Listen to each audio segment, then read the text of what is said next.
Handicapper Steve here, handicapping the racing from Tampa Bay Downs here on Saturday. It is the 11th of March, 2023. Gonna look at the stakes races on the program from Tampa here on Tampa Derby Day. But before I get on to that, remember, please follow me on Twitter at HorseRacingKid5 for more selections for race courses around the world, and I mean around the world. Let's look at the stakes action, races 7 through 11. The 7th race from Tampa, the beginning of the pick 5 here. It is the Columbia Stakes, going for a purse $75,000. Race for 3-year-olds here. We have a field of 10 horses going 1,600 meters or a mile on the turf course. I'm going to take the one horse Freedom Trail as a top selection. Let's go 1-7-10-9 in the superfecta. 1-7-10-9 super, top selection of one horse Freedom Trail. This 3-year-old colt by Collected. John Terranova the second trains. Irides Jr. gets the mount. The horse's most recent outing came on the dirt at Churchill. 26th November, mile 16th in the Kentucky Jockey Club, and the horse finished 8th by 3.5 lengths that day. He was wide throughout, weakened out of it.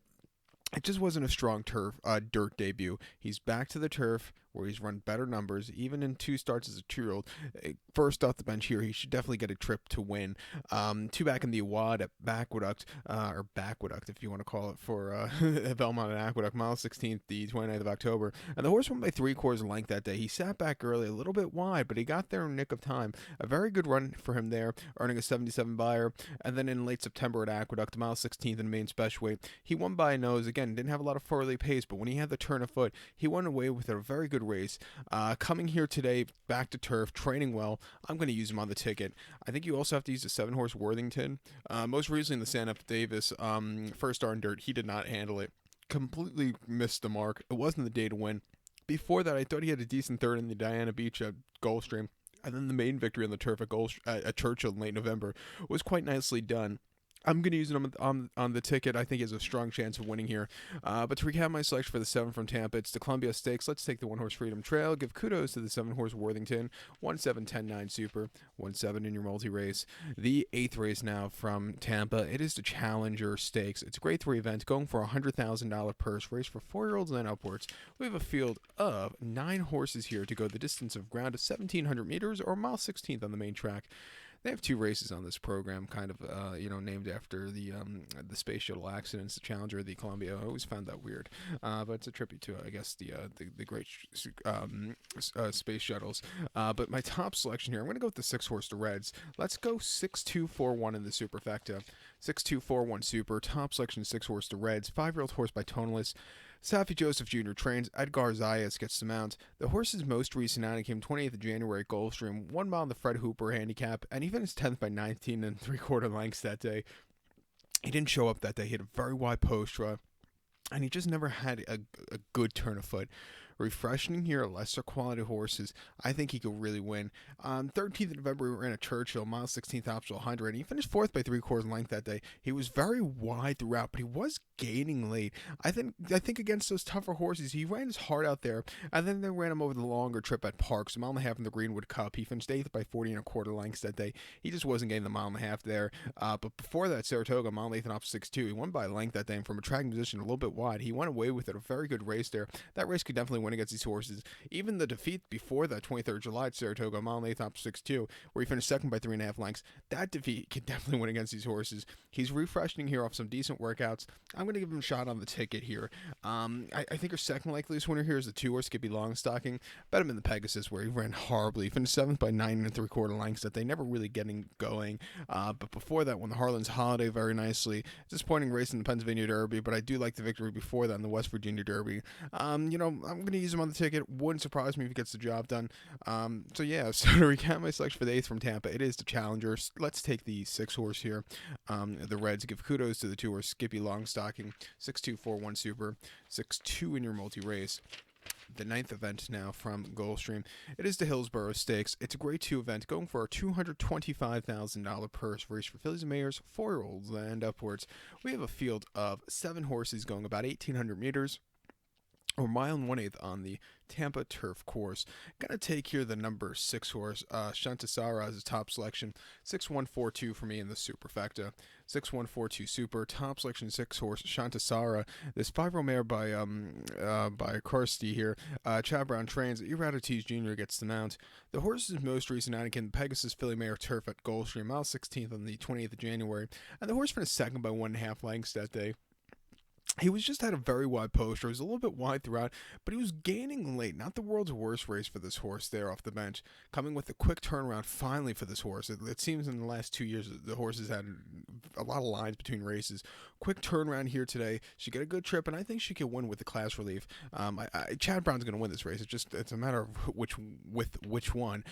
Prior to the Gulfstream race, he ran a Keeneland in the Fall Harvest Stakes, 1 mile, 5th of November, and he finished 5th by 4.5 lengths that day. It was a little bit wide, but again, he was, she ran her heart out there. It was a black type stakes, but it could have been a, grade 1 if you really want to think of it. But she ran her heart out there. And then the Jenny Wiley at Keeneland over the mile 16. She finished second by a length. She just couldn't keep up late. She was vanned off after the race, but she ran her heart out there behind Regal Glory. And then the QE2 Cup at Keeneland in the fall of 2021 over the mile and 1/8 on soft ground, winning by 5. She took off clear. And then before that, she won the Jockey Club Oaks at Belmont over the mile 3/8 very nicely by a half length, earning a 93 buyer. If you could show the form like she did at Keeneland in the Jenny Wiley or the QE2 Cup, she could definitely win against these horses. I'm going to use her on the ticket. Second likeliest winner here is the number 1 horse, Californian Queen, for Chad Brown. It hasn't been seen since the Long Island at Aqueduct over the mile 3 furlongs, where she finished third by 8.5 lengths that day. She never really got the trip to win. Before then, the Athenia at Aqueduct over the mile and 1/8 finished third by 3.25 lengths off the 11-month refreshing. Definitely need the race there. But if you look at the races in 2021, those races weren't bad at all. She's back to the mile and 1/8 trip, which she should really adore. I'm going to use her on the ticket. It won't surprise me here. But to recap my selection for the night from Tampa, it is to Hillsborough. Let's take the 6 horse here, Shantasara, as a top selection. Give kudos to the 1 horse, Californian Queen, 6142 Super, 6-1 year multi-race. Again to the turf course, to the 10th race from Tampa. It is the Florida Oaks. It's a grade 3 event going for a $200,000 purse, races for 3-year-old fillies. We have a field of, 14 horses entered, but only 12 go to the lawn, the distance of ground of 1,700 meters or mile 1/16 on the turf course. I'm going to take here the number 10 horse, the 10 horse free look, 10-1-3-6 for me in the superfecta. 10-1-3-6 super, top selection 10 horse free look, 3-year-old filly by Tappet. Chad Brown trains. Eradites Jr. gets the mount. The horse's most recent outing came the 4th of November at Keeneland, 1 mile the Breeze Cup Juvenile Fillies Turf, and she finished 5th by 5 lengths that day. She didn't break well, had a trouble trip, and she just wasn't getting going. Refreshing here at lesser quality horses. I think she could get a better trip to win. Her work patterns at Pace and Park have been, very up to par. 2 back in the Miss Grillo at Aqueduct on very soft ground on mile 16th, 1st of October. She finished second by 3/4 length. She couldn't catch the winner who just had the jump on her, but this horse, got around the race course well there. And then upstate at Saratoga, 4th September, mile 16th inner and a main special weight. Went by 2.25 lengths, coming from mid-pack. A very, very good race there. On debut, she ran her heart out at Saratoga on mile 16th in main special weight, but she finished third by 3.25 lengths that day. I think Flavian should just let the horse run a little bit more than he did early on, and also wide poster probably got to her. But refreshing here today, 2-1, I think this horse can win. I also think the 1 horse here, Mission of Joy, can win for Antonio Gallardo and Grand Motion. I love the win here in January very nicely, and the main victory before that at Tampa. First race on the Tapeta at Woodbine, probably needed the run, really didn't get the good trip there, but with every single race, it's definitely been on the improve. First time stakes quality horses. It wouldn't surprise me if this horse gets a good trip from the inside and shows up in the winner's circle, so I'll use her on the pick 4. And the 3 horse, Alpha Bella, most recently the Swedish Chance at Gulfstream. She had a very good second place finish that day, closing up from nowhere. And then the main victory before that in December at Gulfstream on her turf debut, I quite like also. She's training incredibly well at the Pletcher Winter Base at Palm Beach. I'm going to use this horse in the pick 5 because I think you could go a little deeper in this one. So to recap my selection for the 10th from Tampa now, it is the Florida Oaks. Let's take the 10 horse free look. Give kudos to the 1 horse Mission of Joy and the 3 horse Alpha Bella. 10-1-3-6 super. 10-1-3 in your multi-race. Let's get to the featured 11th race now from Tampa, which is the Tampa Derby. It's a grade 3 event going for a $400,000 purse, races for 3-year-olds here. We have a field of a dozen 3-year-olds going 1,700 meters or a mile and 1/16 on the dirt course, the main track. I'm going to take here the 6-horse Tapit Trice as a top selection. 6-3-9-4 for me in the superfecta. 6-3-9-4 super. Top selection 6-horse Tapit Trice. 3-year colt by Tapit. Tom Pletcher trains. Luis Saez gets the mount.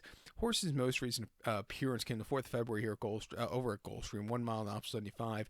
And the horse won by 6 lengths that day. And he had just a bit of a tracking position all throughout. When he quickened it up, he really went away with it. That was a very good run. He's facing stakes quality horses for the first time. Around 2 turns shouldn't be a problem. I think he has the pedigree to win. They only bought him for just $1.3 million, so he's a good purchase. 2 back, he ran on the mud at Aqueduct, 17th of December, 1 mile, the main special, 85,000. Winning by a neck. He didn't show a lot of pace that day, but he really quickened up nicely and got the job done in the nick of time. A very good race that day after missing the break. And then before that, on the debut on the 6th of November at Aqueduct, 1 mile, the main special, 85,000. He finished 3rd by 2.5 lengths that day. He was just a little bit wide, but again, he was closing up well late. He's been on the improve with every single race. First started around 2 turns. It wouldn't surprise me. I'm going to use him on the ticket. I think you also have to use the 3-horse here, who is a classic legacy for Bill Mont and Ira Ortiz Jr. Most recently in the Sam F. Davis, this horse needed the race, finished 4th by 2 3/4 lengths, and he just couldn't keep up that day. The race before that in December at Aqueduct on the slop in a main special weight, won by 3.5 lengths. I thought he took off clear late there, and then had a decent place at Aqueduct over the 7. Back to 2 turns. Second off the bench, it wouldn't surprise me here. And also the 9-horse Shetster Skin for Tom Pletcher. I like the place last time out behind Tapit Trice at Gulfstream, and also the debut victory on New Year's Eve at Gulfstream. Trading well. This is the other Pletcher you have to watch out for. I'm going to use this horse on the ticket, but Tapit Trice looks like a very good horse that you want to keep an eye on for the Derby, the big Derby on the first Saturday of May, that is. But to recap my selection for the 11th from Tampa Bay Downs, now it is the Grade 3 Tampa Bay Derby.